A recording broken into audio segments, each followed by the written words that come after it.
my internet, but it totally pieced out, and I had to like power cycle everything. And Huh. That's yeah, fine. I think what you can do later on, if you do want it in one just stream, like is you can combine the two videos and then upload them as a single video. Yeah. I'm too That technologically unsavvy for that. you know.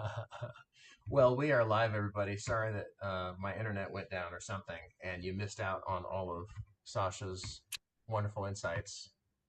I wrote it down. It was just mean-spirited It's stuff. really mean, weirdly mean, Perfect. unexpectedly mean. Perfect. Okay. Well, did you finish up, or were you still going? I mean, I finished up, but Yeah. obviously some of it was cut off on live stream, but it was really good feedback and Yeah, top notch. super really, insightful. yeah. I missed it too. I'm bummed. Okay, let me start here. Yeah, kennel credits. Everybody's kind of said it. For me, they don't really need to be in the game unless you're going to do something more interesting with them, which is possible. Like you definitely could do something, but I think the look and feel and like zhuzh of your game doesn't match the current weight. And so I would look for opportunities to cut things out rather than keep them in. Personally, I think if you have a group of people that are excited to purchase and then play this game, I think they would be more excited about less complexity. But that's just my gut feeling. Yeah, clarify the worker placement locations. Have something in each worker placement spot that looks the same as every other worker placement spot, so that I know that my doggy goes there. Whether it's a little picture of I don't know. Too many discs to keep track of. I kept having to be like, what does this one do? What does this one do? What does this one do? What does this one do? What does this one do? And then like in the little icons on the cards, I was like, wait, which one is that? Which one is that? And when there's so many of them, it's really tough to make them different looking. And then even just among all the ones we had, there were very few that were used very often, because some were way better than others. There are some reasons that some were way better than others, which obviously if you change other rules will make that no longer as true, because changes change things. But personally, I would try to skinny it down to 3. 3 is kind of the magic number for like how much junk can I hold in my brain. And 3 different little fancy chippies that I can spend is probably the max, at least for my brain. Obviously, jump. I think currently, Tabletop Simulator always does add a multiplier to the playtime. But definitely the jump is a huge game slowdown in a way that isn't just everyone's making cool decisions. It's in a way where if you didn't get jump tokens, go make a sandwich. Yeah. I think you missed Sasha's note. Oh, okay. I think it was Sasha's suggestion. Yeah. Am I right? That only one jump token? I'm sorry. No, that was Eric. Eric, I apologize. Eric suggested that only one jump token be permitted per round. Could be, or you could just end around it entirely. Just what around it? Like if it's a problem, why is it there? Oh. Kind of thing. Sometimes things are so fun and so interesting that it just has to be there. I'm not convinced that taking extra actions is the thing. It could be. I don't know.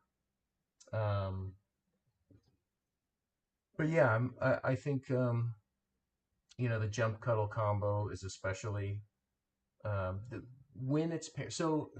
I think the last time we played this, I forget who gave the feedback that it'd be cool to leave your pieces out there so you're like blocking. I think it was you. It might have been me, because I really do like that idea. But the way it is currently implemented, it really bogs down understanding and clarity in gameplay. And I think unless it can get streamlined significantly, it would probably be a much simpler play if we just bring our dogs back at the start of the round and then play our dogs out.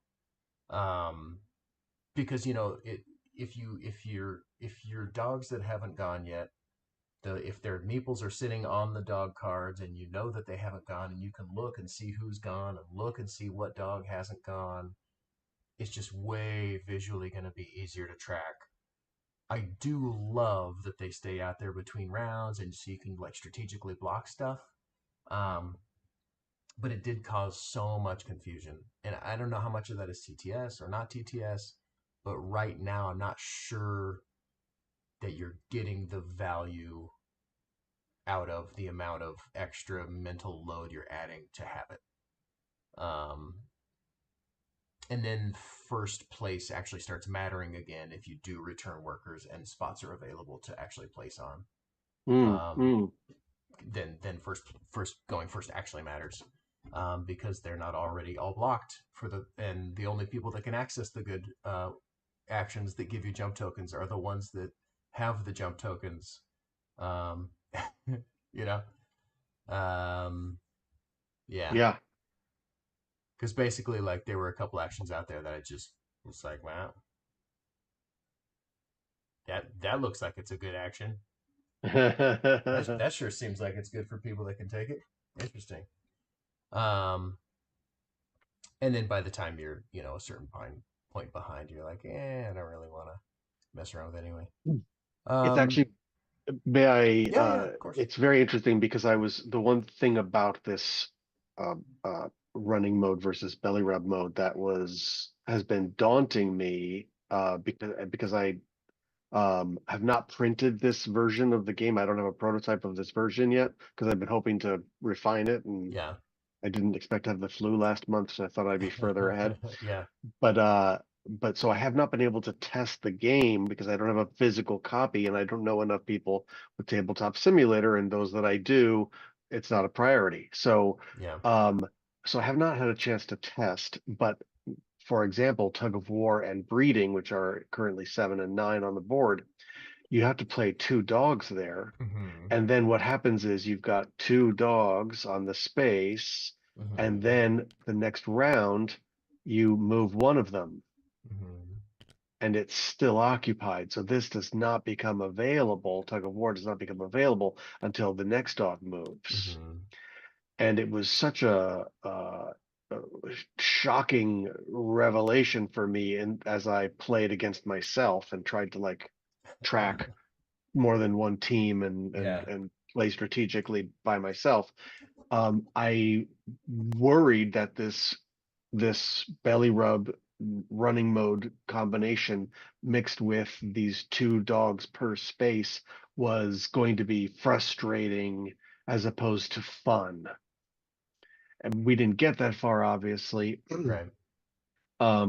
But I wonder if you have any gut reaction to, like, does that back up your idea, your feelings, or I mean, it's a mild contradict support. them? I don't think, it's like, ooh, that's the nail in the coffin. If you come up with a great way to make the visual information of who has gone, who has not gone, what is open, what is not open, like if that visually is almost instantaneously understandable at a glance in a different way, then I actually think it's very overcomable. The painting the bottom of the dog, the bottom half of the dog, so the paint side up versus the non-painted side up seems like the obvious solution. I don't know. I don't, I don't know. It could be. It might work. It might work. Mm-hmm. But what I've seen with my eyes here is it's just too much to track, and we kind of lost like whose turn is it and all this stuff because you can use jump tokens and you don't have to use jump token. Being able to track whose turn it is and how many dogs they have left is is kind of a mainstay of strategic planning for worker placement games, and we've kind of lost that ability here without a lot of tracking, which every once in a while we had to do anyway. Wait, where's your dog? Wait, who's, you know, which dog is that? And then you don't actually have to correlate dog numbers to dog numbers because they're just sitting. You just use them from the board. Yeah, exactly. Totally. So I mean, I don't think you have to switch it back. I'm just saying if you don't switch it back, you have to go out of your way to make it so clear and obvious which dog is which, whose dogs are whose dogs, and which dogs have been used and which dogs haven't been used. Because I do like that they're out there blocking, but then you do start running into the problem of the block and jump, or the block and jump, and then jump becomes even more problematic in this paradigm. Because then the same person can take the same action that gets them the jump, Yeah. plus a bunch of other junk over and over and over again, and everybody else that isn't getting that is just at a significant disadvantage. Mm-hmm. And first player doesn't solve it because they're being left out.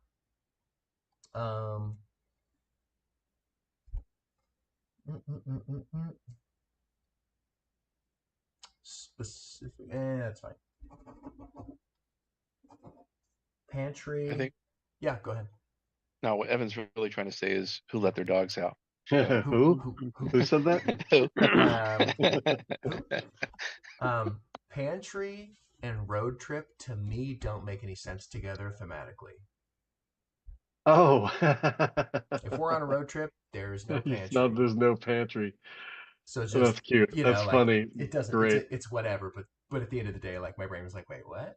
How That's did we funny. bring the pantry? I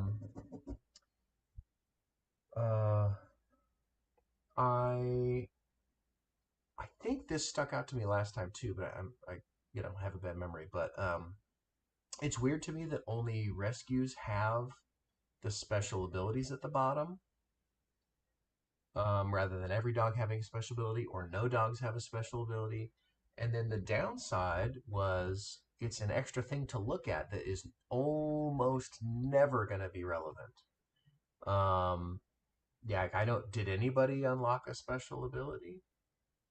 No. It's just in-game points, but yeah. Yeah. No, Because I was going for all purebreds. Yeah, they're so conditional, and luck based as far as like what might come up and whatever that it almost renders them kind of irrelevant / like don't muddy up my visual field with the extra useless information. Or alternatively, give dogs useful skills. Like if they're gonna be there, make them attainable, or useful throughout the game. And then I just found it weird that some dogs have skills and some dogs don't, but maybe that's totally fine. And you said make them more attainable or useful throughout the game. Useful throughout the game. Thank you. Yeah, like the ones I have, it's like if he's a small game tracker, well, guess what never came up. And then this one's if he's a seeing eye dog, okay, well, guess what didn't come up, So I want them to be not as conditional, basically. I want them to be something you can actually plan for and work towards, rather than well, we'll see if it comes up. I don't know. That being said, some people love that, a la Arc Nova. Yeah. Some people love that, so it's maybe that's a personal preference. Purebred versus rescue. I wanted there to be a larger difference. Because it feels like it should be important. There's like a couple of cards that reference it, And there's, like it gets referenced a few times, but for the most part, it doesn't seem to be relevant. So I just wanted it to be more integrated into the game. Um, yeah, in a way that makes it like, ooh, or maybe, the purebreds are always like way more expensive and the rescues are cheaper. But they start out weaker, and then the skill that's down there, instead of like bonus points, then you're unlocking an ability that makes them as good as the purebreds or something, but they were way cheaper to buy. You know, I don't know, just more differential between the things that are nominally different. You know what I mean? Mm-hmm. Like mechanically. Um, I definitely, um, just in my game planning, I ran into some luck issues, which when you have, random buy rows and decks is just a part of the deal. Um, literally. But it's not the end of the world. But I definitely like had all of my in-game scoring options in my hand. I was like, I could go for either one of these, and I went for one, and then the one I chose was this one, Posh Puppies. I was like, oh, I'll go for that.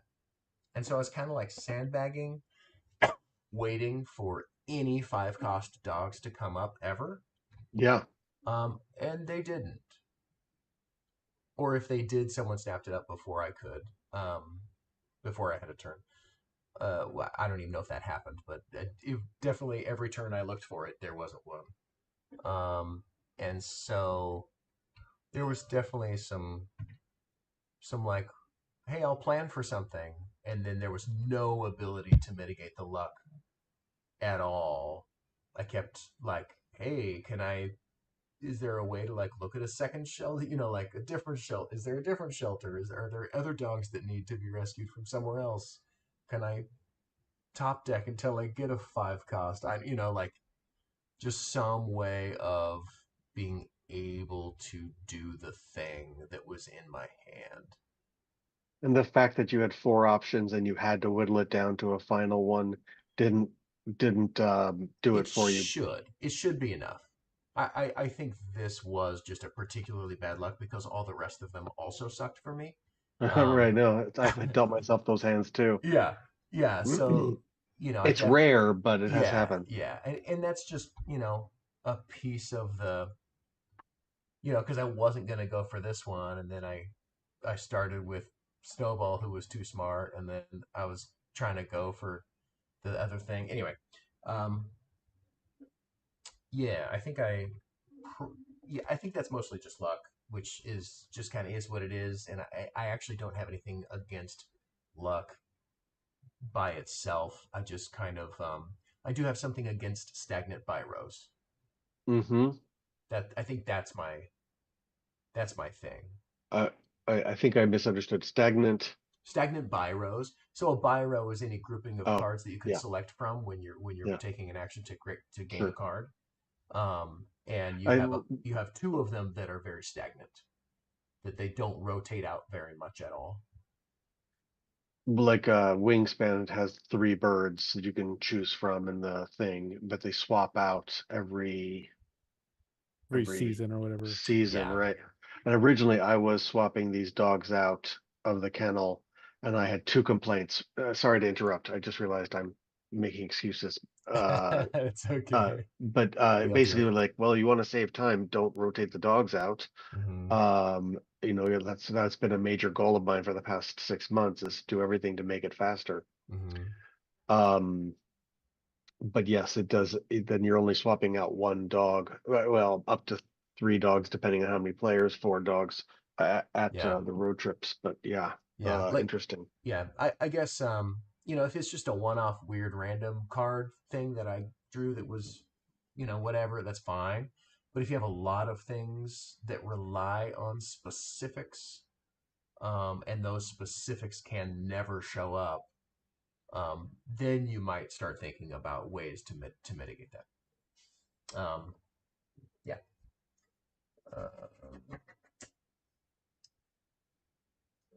Round.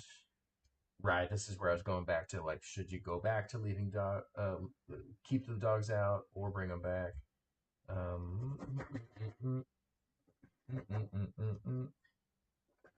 To track which dog is which. Okay. Actions and board clutter.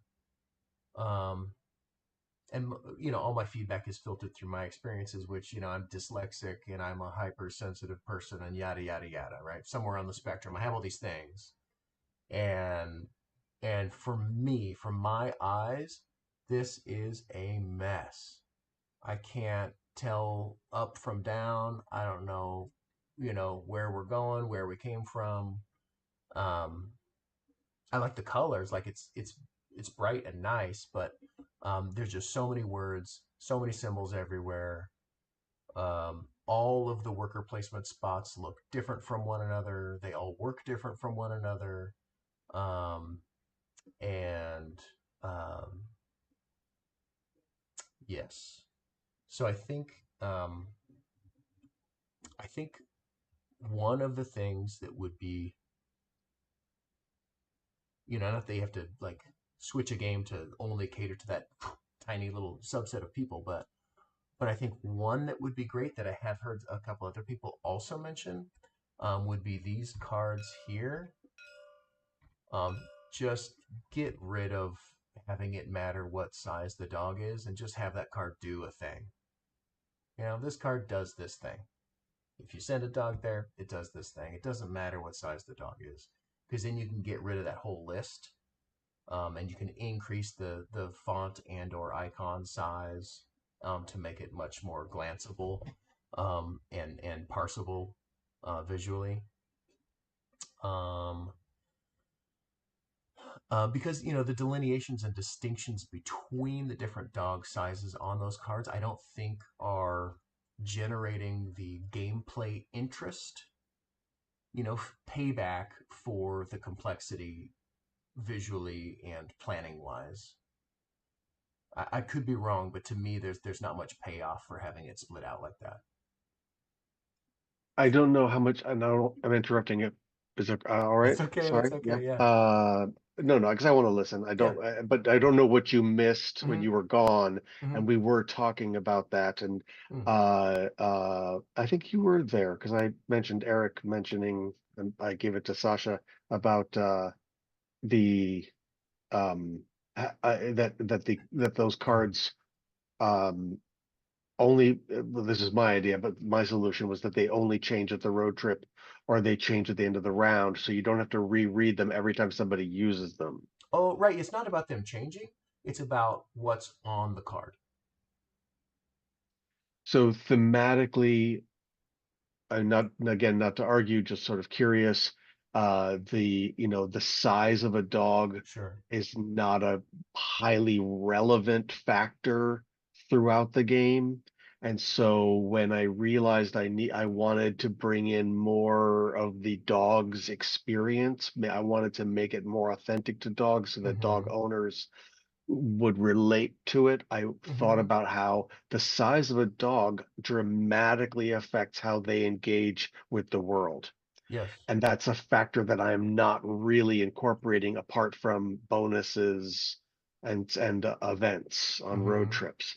And so it seemed like this perfect solution was to give the delineation in these stretch one, and also because it balances the game for people who have complained that I wanted to play all teacups and there's just no way I can win. And so the balance of those cards has made it so teacups, a team of four teacups could win the game Mm-hmm. because the rewards are higher for tiny dogs and giant dogs. Then the middle dogs don't benefit as much in stretch one rewards. So there was a balancing act that I Mm-hmm. was doing with those cards. And so I'm hesitant to yank that just because it is such a major boon to people who play giant dogs, teacups, and small dogs. Yeah, I mean, if this is the place where that balance has to happen, then so be it. I would posit that it's not the place that it has to happen. It is a place it could happen. Um, but and if people find it overly thematic, that patrolling, depending on your dog size, gives you the differential resource output, then maybe it's worth doing. But that's just my experience as far as Yeah, like accessibility to playing the game and understanding the board state. cool. Can I Yeah, chime in with one other Yeah, comment on that yeah. topic? One other problem I would foresee, at least for me, if I were playing it on a tabletop, an actual tabletop, once you get text this size, I either am going to have to pick the card up to look at it, or I'm going to have to hover over it with my reading glasses. And that's the last thing I ever want to do in a worker placement game is hover over a spot and then just tell the Telegraph. entire table, this is this is the exactly where card I that I want to plan on go. doing. Yeah, yeah, Yeah. yeah, um, So yeah. that's one. The font Yeah. sizes obviously has to be resolved, and this was a literal like fuck up from dragging the card from a. Never mind. Mhm. I, No, I, that's all right. I suspect um, there might be an opportunity for another way to make size more meaningful and interesting. Yeah, I'm not convinced it has to be here. I'm with you. Um, on the in the dog park, and just generally among the different actions that are possible, it seems like there is a lot of crossover, and you can kind of do lots of things, lots of places in slightly different ways.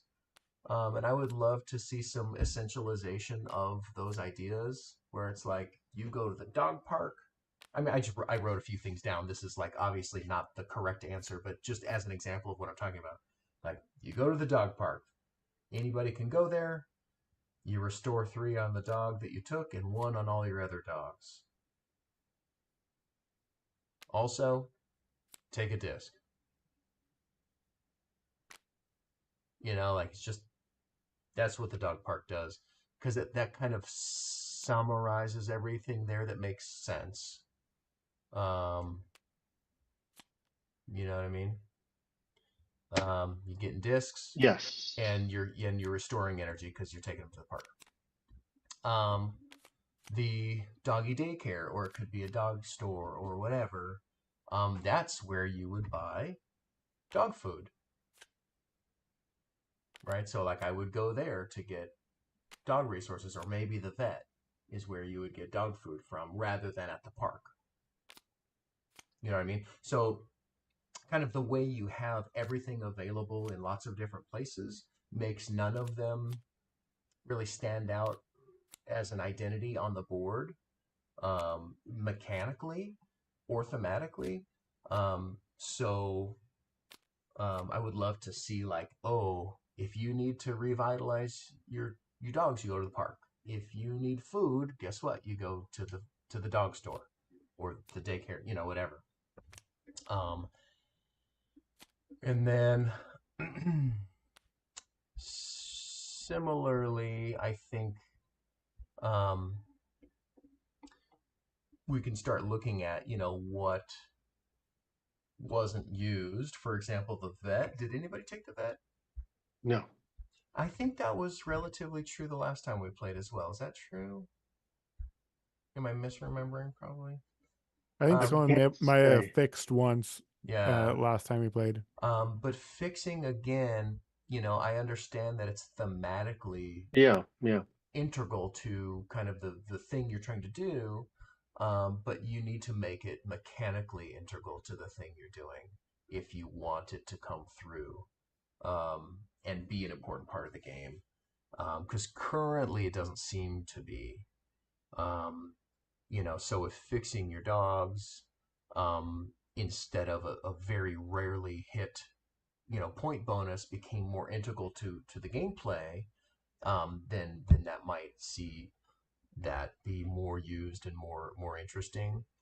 Right now, it kind of was the backup in case you got a dog down to 0 energy, because then you can't go to the Hmm. park. And Yeah. if none of your other dogs could go to the park and bump up your other dog's energy, then and only then would you go to the vet, which is kind of like a oops, you played bad. Here's a slightly worse way to get energy back. Yeah, it was. Action. I think early players in the game just completely just spent all their energy, and they're like, "Now what do I do?" Yeah. So I think there's a better way to fix that. Um, and or really think about how can I bring, fixing my pets, fixing my dogs, into the forefront of what is interesting about your game, and have it be something that people actually want to engage with. And then the vet might start making more sense again. Um, Mhm. job career and training center.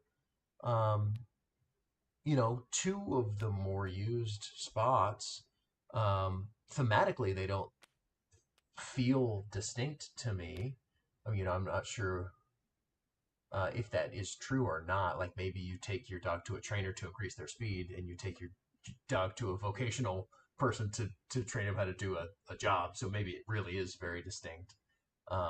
But to me, they just sounded similar. So I was wondering why they were separated out. But obviously, they both got used a decent amount. Training um, seemed to take the cake, though. And then Morning Howl, there are ways to make this more meaningful. In the current iteration, it wasn't overly meaningful. Um, Going first, it's not that it didn't matter at all. It just wasn't overly meaningful. And if you're going to have first player be changeable, you want that to really be like, ooh, man, you got first player. You know, shoot, I knew I should have taken it. Um, just a little more oomph to it in how the worker placement is falling out. Um, if you're going to have a whole spot dedicated to stealing it. Um, Mm. let's see. Okay. Oh yes, doggy daycare. That was where I said you would go there and get food, or if you're maintaining money in the game like kennel credits, then you could actually work at the doggy daycare. And that's where you would get money and or kennel credits. And your dog jobs could give you kennel credits. Again, I'm not convinced that you need kennel credits. I think it's an area to look to cut, but um, at the end of the game scoring, um, the points for the fixed tokens didn't seem to be relevant. The points for the skill tokens, frankly, I don't think felt necessary. I think you're getting skills for other reasons. Um, and then the points for your careers are a thing that I would love to just have on the cards themselves. Um, so that's the all the information that's pertinent to the card is on the card. Um, whether it's bottom, top right, or whatever spot, it's always going to be, um, you know, have the points there, and then end of game scoring instead of um, those things. I think it might be interesting, and maybe this is just extra and dumb, but it might be interesting to actually give reward to the smartest dog, the fastest dog, the cutest dog, you know, um, and or which one's the nose? Is that cute? It's shoot, Charm. Charm, charm, yeah. yeah. The most charming dog. It's 5 points. The most charming dog, 5 points. Most fastest dog, 5 points. Whatever. At the end of the game, it gives you a reason to go beyond 6 of any skill, and then then you can actually have like bidding wars where one person goes up to 7, and then another person's like, well, I want to join in on the. I also want the 5 points, and then the other person's like, well, but I don't want you to have them. Then I'll bump up to 8. It just gives you a reason to go there. Just If may I real quick, yeah. that was something that was in the like an older version of the game before you ever played, although it technically was happening on the road trips. But because I took it off of the road trips and limited it at 6, at the end of the game there are several bonuses that are Yeah. all based on speed, Hmm. right? Like actually there are events that are based on speed. Sorry, Black Team was that Sasha Eric was or black. Eric? Eric was black. So right, Eric benefited from that one round. So what am I saying? What was my point? So I guess I while I love that idea, I've incorporated it, and I guess already it just doesn't pertain to every game. Sure. So that's sorry, just sort of sounding it out in my head as to Yeah. whether it's hard to. I've maxed out the event bonuses. I've kind of taken every element of the game and given each one a bonus possibility. Yeah. Or so. Yeah, sorry. I just needed to sound that out. Yeah, it's just a matter of, is it a thing that you want to show up sometimes and Yeah, players starting the game will not know what is or isn't possible to be valuable. right. Or do you want it to be a thing that always matters? Yeah, And that is known from the get-go. Those yeah, are the questions. yeah. Right. Accident equals brutal. Oh, this was just one piece of one card that Yeah. had somebody losing a turn. And lose a turn just always feels really, really, really bad.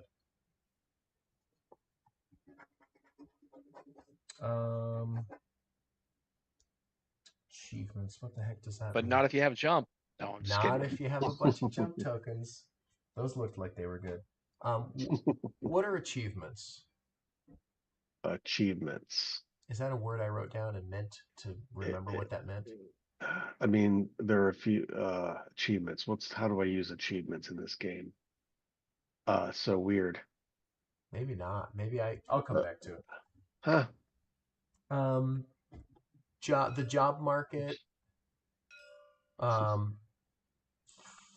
For me, there was just a lot to look at, generally, as previously discussed, and so I could have used a few fewer cards to consider and look at all at once. Like a buy row of more than about 5 cards starts kind of straining people's capacity to really care about them. Mm-hmm. Too many cards in the first stretch. I agreed with everybody else. I didn't really like how it kept changing. I wanted it to just be a thing that I knew was the thing, and as I learned the game, it would stay the game. You're talking about the decks of those first oh, stretch cards. got it. Yeah. I did agree that I kind of wished it was just stable. I don't mind if it's different from game to game, and that changes, play maybe. But changing that regularly was definitely like, wait, what? Oh, wait, now where am I gonna plan to go get that?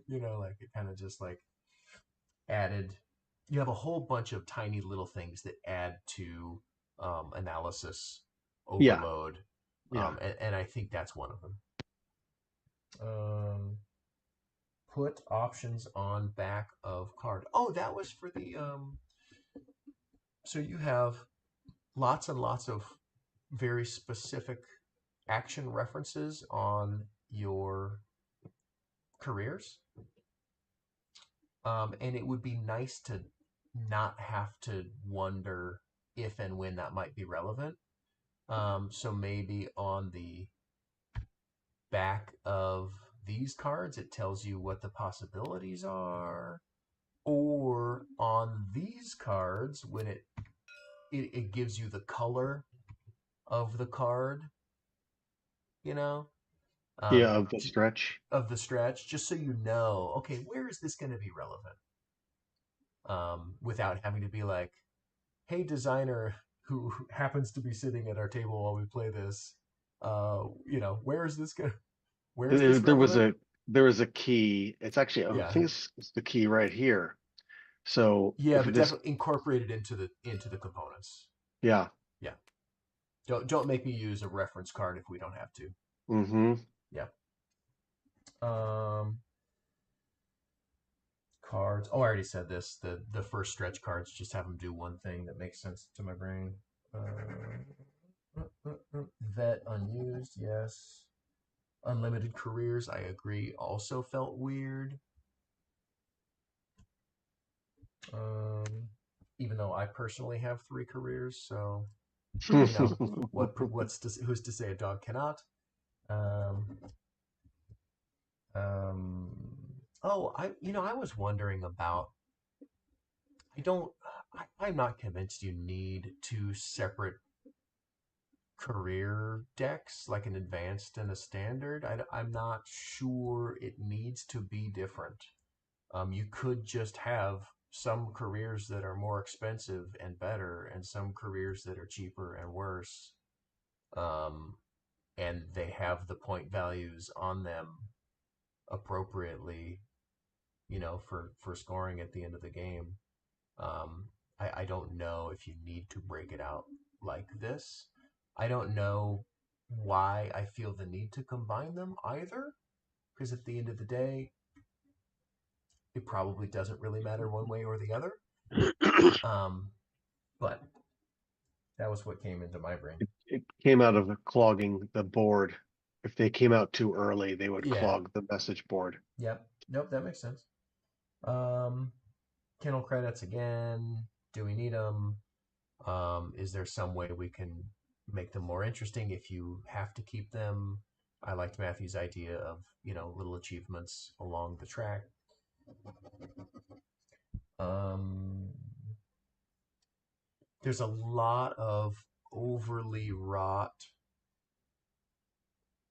action complexity, I felt like everything has like a transactional cost and or and um, there's just a lot going on with the actions, um, and I think they could use one notch down on just exactly what's going on. Like instead of like I don't know what's a good example. Doggy daycare was the first one that you got. Yeah, let's look at doggy daycare. Gain this, or you could spend this for this, or this. It's just kind of like let's essentialize the thing so that my brain knows if I want food, I'm going there. Maybe there's like 2 options in there, food or money.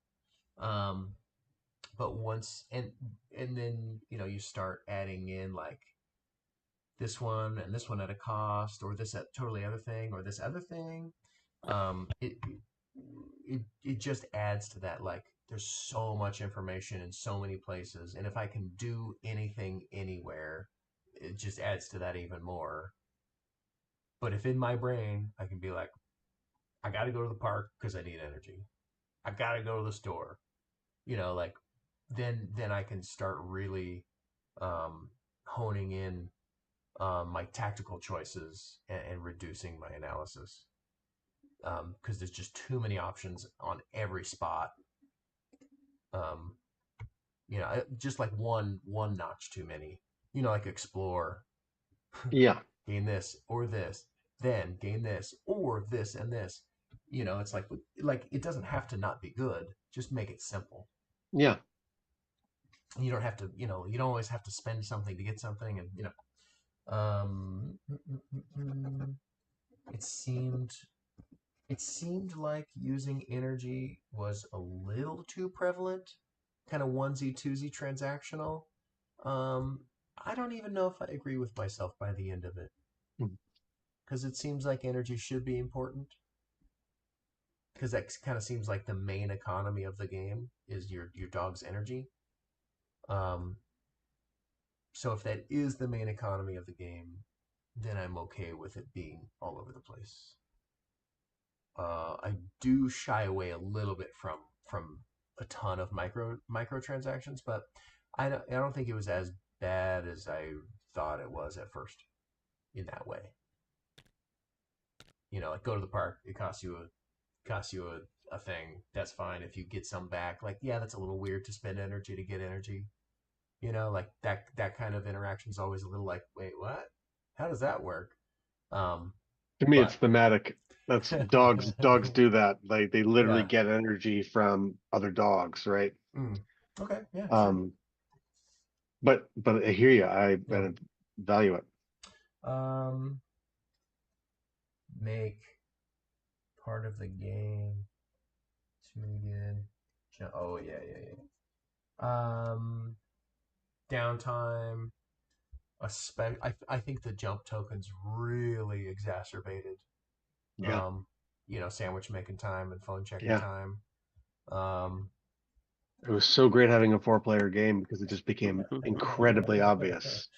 I could see it coming. I was yeah, like, oh, we're not going to get through this game. yeah, and then Sasha not only had the extra actions, but he had all of the computational requirements for each action, for all of the overwhelming amount of computations that are like in the visual board state, um, trying to maximize each action, because at the end of the day, most board games are a math equation made visual, um, and the extent that you can skinny that down and essentialize things so that your brain can organize things into categories and organize things into, oh, I can ignore the whole swath of stuff over here right now because of this very simple, quick to understand thing. The quicker you can hone in on that visualized information, and the way that the theme is injected into the mechanisms and spread around the board, and how you access different resources or different aspects of the game, um, you can really speed up those computations. Mm-hmm. So I think there's a lot of opportunity there.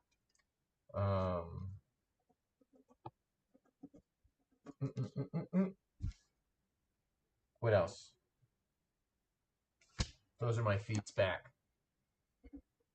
Those are my negative feedback, obviously.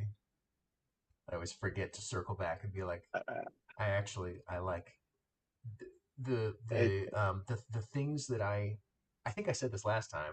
The thing that I think is super cool about your game are the 4 cards. The 4 cards. To me, that is what makes your game unique. There are plenty of games that have new actions as the game goes. There are plenty of games, there's not a ton that's new under the sun, right? Just generally. Yeah.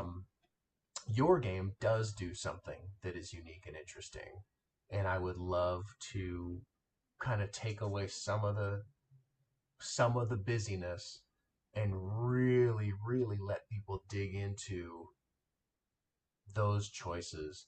I found most of my top options to be milquetoast to meaningless to me, and most of my bottom ones, but not all.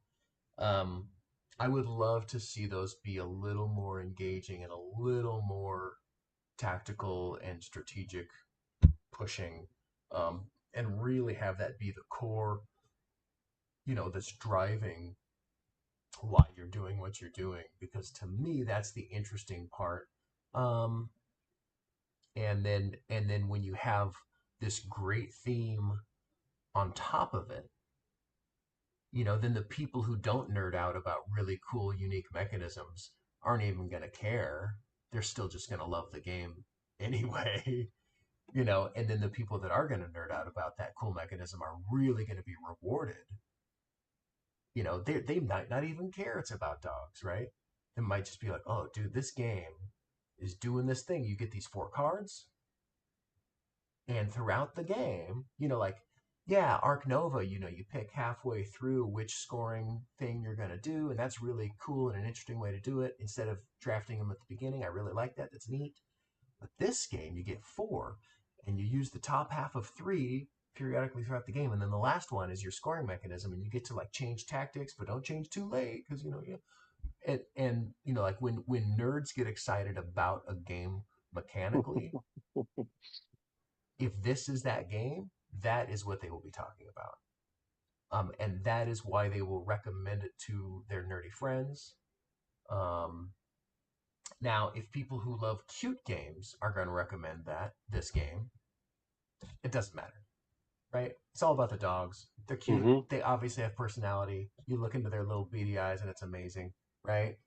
Like they're adorable, and that in and of itself makes you want to play the game. But I think you have this opportunity to Yeah. make a game that is not just cute, Yeah. right? I That's think you that's have, vital. yeah, I think you have that core thing there mixed with some other very interesting mechanisms that, yes, have been done before, but they are interesting. The new spots opening up as you go, and then the little quasi, scoring rounds in the middle between them. Like there's a lot of really cool stuff here. And I want to see it. Unburdened. Yeah, I want to be able to really engage with those 4 cards and plan ahead and be like, oh my gosh, oh, I can't give this one up because I want to do this. Oh, but I have to because it's so good right now. Right? Most of Yep. my top halves weren't so good right now. They were like, I don't care. It doesn't matter to me. Make them so good that I'm in anguish of whether I should use it now or save it, save it for later. I think you can really put a crux on those 4 cards. Yeah. Yeah. Okay, I've blabbed a lot. That's what I got. I was just gonna say your negative feedback versus your positive feedback. It's all positive. So, I'm just benefiting here. So it's all positive. Yeah, go His ahead. comments made me think of one thing. Just as a thought, brainstorm. Yeah. What if on turn 1 there were only player count number of jobs revealed? So maybe 3 or 4 or something, some low number. And then I don't think it's much tax to say at the end of round cleanup, when you're doing your end of round things, you flip one more job. It's posted to the board, and then the players can slowly gather all the job boards, because then it's like, oh, and what's that new job? Oh, okay, that's that one new job. So it's just one extra thing instead of 9 to begin the game plus 2 advanced. It's just 3 to begin the game, and then you've got the slow creep already with the road trip. Maybe slow creep the job board or something. Mm-hmm. Mm-hmm. That's cool. I had one more comment that listening to Evan's comments, if you want to have the differentiation between teacup through giant and large sized dogs, Mm-hmm. but without having to deal with right now the 5 categories in the cards, Yeah. one way of doing that is having the one item on the card and the one cost, but say on the number 1 space, teacup and small have a discount. On the number 2 space, once that becomes open, that can be for medium and large dog discount, and then a giant discount over here, or something like that. Another possible I don't way think of I followed handling. that. Can Oh, you? in other words, I don't know what I missed so though. at the beginning of the game, if I have a teacup dog who only has 2 energy, I might still play him because the very first spot that comes open, this spot can have a discount for teacup or small dogs. And then this spot could have a discount for medium and large dogs. And then this one can have a discount for giant dogs. As the game progresses, it gives you, it holds on to what you want, which is the differentiation between the sizes, while not having it on the cards, having it on the locations themselves.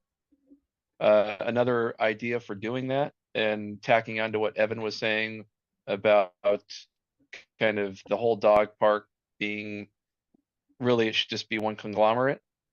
One one of the things you see in every thematic dog park is a large dog side and a small dog side. That's Mhm. true. So if you tacked on to Evan's comment and you liked it and you wanted to conglomerate this, you could give a little differentiation between teacup and small having their own area, and maybe oomph that up just a little bit to make the teacup and small dogs better, or balance them out with the other breeds. Yep. Right. To balance. I just had a couple little things that I wrote down during the Yeah. Evan's thing. Just going back a little bit to the fixing and stuff, and maybe this is a balance thing, but I think I agree with Evan where it was just like it needs to be more enticing or something. Like Mittens in particular, I could get 1 point if I jump through the hoops of getting a job that I was also not very interested in getting and going to the vet. It was just like that was one of the reasons I kept looking at these and being like, I want to do this. This like seems like an interesting thing to do. But then I looked at how much effort and stuff I would have to invest to do it, and it became not worth it. Like the reward of getting 1 point feels like a little crazy to me. Just getting 1 point for doing that extra work. But yeah, anyways, So just, it would in theory be better as one solution to have the fixed tokens be worth more at the end of the game, or just like that addresses your issue, but not that it's the best idea, but that does address your it doesn't really address my issue because that getting a fixed token isn't fun. Unlocking an ability is fun, or unlocking a thing is fun. Mhm. I forgot or was not even thinking that fixed tokens were actually worth something. I was like, there's a thing on my card that could be achieved. I want to achieve that. That was the fun part. Like getting a fixed token was not what I was excited about. So it points wise, sure, maybe it fixes the issue, but as far as feeling and making me want to do it, it doesn't really address the issue. But sorry, I don't want to get caught up on one thing too much. One stretch card feels there's maybe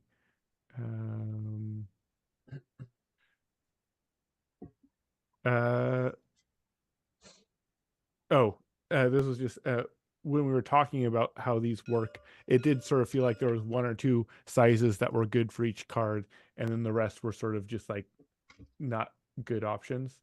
So like another thought, if you want certain cards to be good for certain sizes, just make it that only that size can do that thing. Because I was never gonna go to there was like several of the cards where there was like several sizes that I would never put that size in that spot just because the cost of 2 energy was a worse rate than other actions. And so I can't, I don't have a specific card as an example, but I like there was a couple of times where I was like looking at the options and there was only 1 or 2 sizes that I would ever bring to that spot. But yeah, anyways, moving along, we talked briefly, Evan was saying about how it's nice to have an option when people completely run out of energy to get their energy there. And then we also talked about how we're like spending energy and getting energy. This action in particular, I don't really understand why this is spend 1 energy and then the dog that went here gets 3 energy. Because that just the only thing that this costing 1 and the dog going here gets 3 is just stopping people that have dogs that have 0 energy from going here. This spot is just the dog that goes here gets 2 energy. Like the fact that you have to pay energy just stops players from going there if they are completely out of energy, which I don't know if that's what you want this space to be, but then you wouldn't need another space that was your sort of get out of jail for getting energy. Right. Okay. Got it. Um, Let me try to write that down. The draw of the road trip points feels a little. Oh, this is something actually I wrote down earlier, and I think I forgot to say. Yeah. I found that when we heard that you get 6 points per dog, for doing this, that just became like, okay, this is priority number one for what these first 3 rounds are about. Is make sure that you have as many dogs as you can have that amount. I was lucky enough to have one of my starting dogs have good speed, and then there was also a dog out here when it came to my turn that also had 5 speed. I think, or yeah, it had Yeah, 5 the one speed, you and so stole from me. yeah, exactly. Yeah. I felt like that was a little bit too much of a draw. Maybe it was just like a little bit too incentivized. Um, just having it be a little bit less incentivized, just because I wanted to care about other things more, and I also didn't want the sort of random luck of what dogs I had to matter as much for this first one. It felt like it was just too much of a draw. Um, Mm. Referencing things that are not oh yeah, and Evan eventually talked about this later on. That's what he's talking about is how jobs and stuff reference certain spots and certain spots that aren't visible yet. Just yeah, having some extra information to make it clear where those are. Um, just having, like you said, the color. Yeah. So when it says encounter or not encounter card, like Like tug of war. tug of war, for example, would be a purple lettering or whatever. Yeah, as simple as that, I think would help. Anyways, Great. that was things that were jostled when other people were talking. Great. Okay. Is that it? I know we've gone muy longo. I got 30 seconds. The make the vet an expansion. Just take it off the board, make it an expansion. Second thought is the numbers to piggyback on Sasha's comment. Maybe they're backwards. So maybe road trip should be 3 victory points each, and then mountain trip should be 4, and city should be 5 or something. Right now you have it the opposite. It becomes less valuable. I think why not play into it? The more I understand the game as progression, the more valuable, and then I can really plan for it. Maybe it should be low values to start with.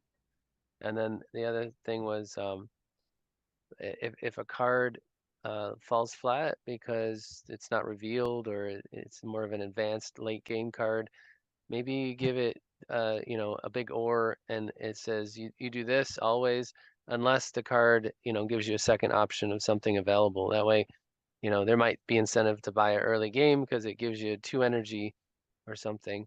And then, so it won't fall flat. In other words, it Yeah. always has a simple out on the card. There, that was 30 seconds. I didn't understand the vet expansion. I'm wondering if, since we didn't go there, just take it off the board. Play a game without vets at all. The chits, everything, the whole vet mechanic is gone. Try a game without it. And if it Yeah. feels like it's still a good game, leave it as expansion fodder for the future. Add it back in later as a new layer. But maybe the base game doesn't need it. Got it. Thank you.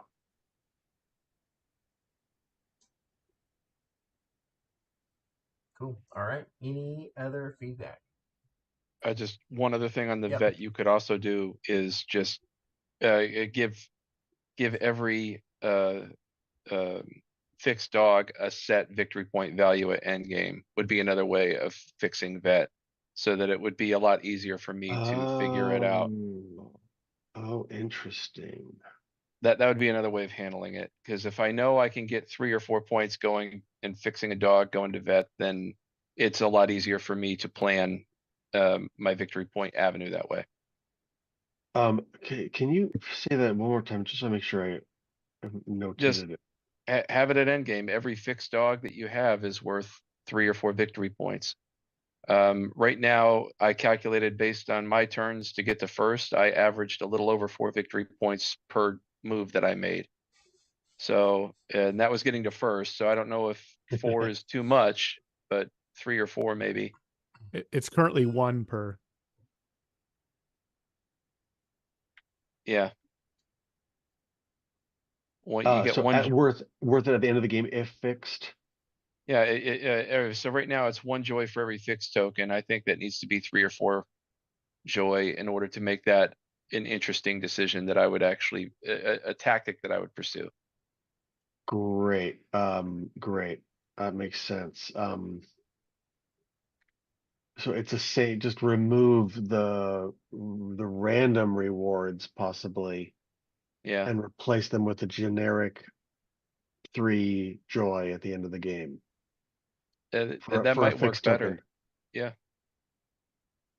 Yeah. Certainly try playtesting it. Right. Great. That's interesting. Wow. All right. Any other feeds back? Cool. We made it. We got there. It's late. Kiff, any last minute things that you were hoping we would cover that we didn't cover, or things that came up that you just like really need to ask us before we call it quits? I think I interrupted you guys whenever it came up. So, no, I just have a ton to think about, and I might have to send you a text or something, rewatch the YouTube and see if I can make sense of what I couldn't make sense of in the moment. But I think pretty much everything adds up. It's just a matter of adjusting carefully Yeah. as I figure out. Yeah. And don't forget that everything we're telling you, while based in experience, is an opinion. Don't let us take you away from your vision too far. Well, honestly, your ability to suggest that I never recall the dog tokens to now suggesting that I probably should keep the recall action. I don't, I'm not mocking or making fun. I literally mean it. Like that tells me that you're not trying to tell me what to do. Right. You're just having an emotional response after the game and sharing it with me. And so that's valuable regardless of, try this, see if it works. Cool. And you guys are the perfect people to test out that terrible idea this guy Evan gave me. What an idiot! I liked the idea. Oh, I it loved might it. still be able to be made to work. Absolutely. I but know I'm not. Yeah, I'm trying to be a goof here at this late hour. So But, thank you all. But yeah, man, thanks for bringing it back on. It was really fun to see it again. Sasha, Eric, Matthew, thanks for staying up late with us. I think I promised Matthew a slightly shorter time Yeah, frame. I was like 2 hours.